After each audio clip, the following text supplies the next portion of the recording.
तो स्वागत है आपका ड्यूड 2.0 पे। तो आज की स्टोरी शेयर की है हमें दिग्विजय ने, जो कि आगरा से बिलोंग करते हैं।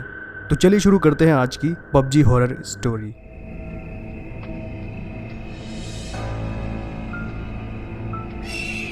मेरा नाम दिग्विजय है और मैं आगरा से सटे हुए विलेज में रहता हूँ। ये बात तब की है जब मैं अपना लगभग पूरा दिन पबजी खेलने में बिता दिया करता था। मैं पबजी के लिए इतना पागल था कि मैं ये भी नहीं देखता था कि मेरे आसपास क्या चल रहा है। हमारे विलेज में मोबाइल सिग्नल बहुत वीक हुआ करते थे, जिससे पबजी खेलने में मुझे काफ़ी दिक्कत हुआ करती थी।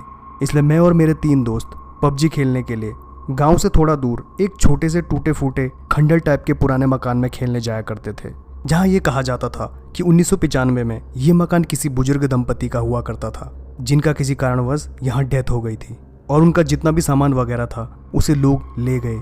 इसलिए तब से ये हम जैसे बच्चों के लिए खेलने का अड्डा बन गया। और वैसे भी यहाँ खेलने से कई फ़ायदे थे, जैसे कि हमें यहाँ कोई डिस्टर्ब करने वाला नहीं था, जिससे हम आराम से बिना किसी रोक टोक के पबजी खेल पाते थे। इसलिए हम चारों दोस्त लगभग पूरा दिन वहाँ गुजार दिया करते थे। लेकिन हम लोग कभी भी वहाँ रात तक नहीं रहा करते थे, क्योंकि वो खंडर जंगल में पड़ता था। इसलिए जंगली जानवरों के डर से हम लोग रात होने से पहले ही वहाँ से निकल पड़ते। सो एक बार शाम की चाय पीने के बाद हमेशा की तरह मैंने अपने दोस्तों को पबजी खेलने के लिए उस पुराने खंडर में आने को कहा। लेकिन उस शाम तीनों में से कोई नहीं आया, क्योंकि उस दिन मौसम बहुत ख़राब था। लेकिन पबजी के प्रति मेरी दीवानगी मुझे रोक नहीं पाई और मैं चला गया उसी पुराने खंडर में पबजी खेलने।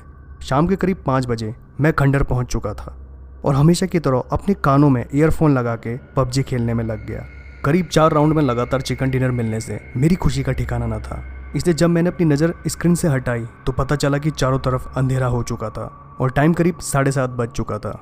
और कानों से ईयरफोन्स को हटाने के बाद पता चला कि बारिश भी हो रही है और ऊपर से किस्मत भी इतनी ख़राब कि फ़ोन की बैटरी भी अब मात्र 10% बची हुई थी। देखते ही देखते अब बारिश काफ़ी तेज़ हो चुकी थी। इसलिए मैंने सोचा कि जब बारिश रुकेगी तब मैं अपने घर की तरफ निकलूँगा। लेकिन अब मुझे धीरे धीरे डर भी लग रहा था, क्योंकि ऐसा फर्स्ट टाइम हुआ था कि मैं अपने दोस्तों के बिना इतनी रात तक उस जगह पे था। ऊपर से अब अंधेरा भी काफ़ी हो चुका था। मेरे घर से यहाँ तक की दूरी करीब 5 किलोमीटर की थी और मैं उस अंधेरी जगह पे था जो चारों तरफ से घने जंगलों से घिरी हुई थी। मैं इस डर से बाहर नहीं निकल रहा था कि कहीं मेरा फ़ोन ख़राब ना हो जाए बारिश की वजह से। चारों तरफ बस पानी ही पानी था। लेकिन तभी मुझे ऐसा महसूस हुआ कि मेरे अलावा उस मकान में कोई और भी है। मुझे किसी के धीरे धीरे से बोलने की आवाज़ आ रही थी। ऐसा लग रहा था मानो कोई बुजुर्ग आदमी और औरत आपस में बातचीत कर रहे हों। मेरा दिमाग अब घूम गया और तभी मुझे इस घर के इंसिडेंट के बारे में याद आया। मेरी धड़कनें भी अब काफ़ी तेज़ हो चुकी थी। मुझे अब किसी के चलने की आवाज़ भी आने लगी और पैरों की आवाज़ से लग रहा था कि मानो वो मेरी तरफ आ रहे हों। मैंने अपने मोबाइल का टॉर्च ओपन किया और देखा एक अजीब सी शक्ल का आदमी मेरी तरफ बढ़ रहा था। उसका पूरा मुंह पूरी तरह से जला हुआ था। उसे देख के मेरे पसीने छूट गए।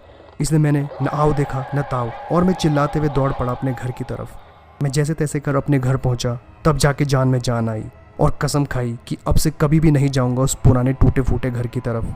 और बाद में मुझे ये पता चला कि उस घर में उन दोनों दंपति की आग में जलने से मृत्यु हो गई थी और शायद मैंने जिसे देखा वो वही बुजुर्ग होगा जो 1995 में जल के मर गया था। सो दोस्तों, अगर आप भी ऐसी अपनी कोई रियल लाइफ स्टोरी या इंसिडेंट भेजना चाहते हो तो मुझे इंस्टाग्राम में फॉलो और DM करें, क्योंकि कहानी होगी आपकी, जुबानी होगी मेरी। तब तक के लिए बाय बाय।